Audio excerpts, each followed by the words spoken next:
ప్రపంచాన్ని వణికించిన కరోనా మహమ్మారి మళ్లీ కోరలు చేస్తోంది. లక్షల మందిని బలి తీసుకున్న కోవిడ్ తాజాగా పలు దేశాల్లో డేంజర్ బెల్స్ మోగిస్తోంది. ఈ వైరస్ మిగిల్చిన ఆర్థిక నష్టాల నుంచి కోలుకోకముందే మరోసారి పంజా విసురుతోంది. దాదాపు 85 దేశాల్లో రోజురోజుకు కరోనా పాజిటివ్ కేసులు పెరుగుతున్నట్లు తెలిపింది WHO. ఈసారి వైరస్ వ్యాప్తిలో వేగం 11% పెరిగిందని, బాధితుల్లో 26% మంది మరణిస్తున్నట్లు పేర్కొంది.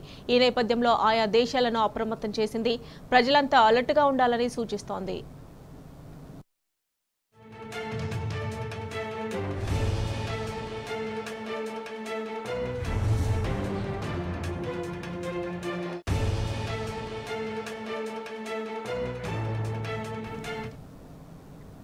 అమెరికా, దక్షిణ కొరియా తదితర దేశాల్లో కరోనా కేసుల సంఖ్య మళ్లీ పెరుగుతోంది.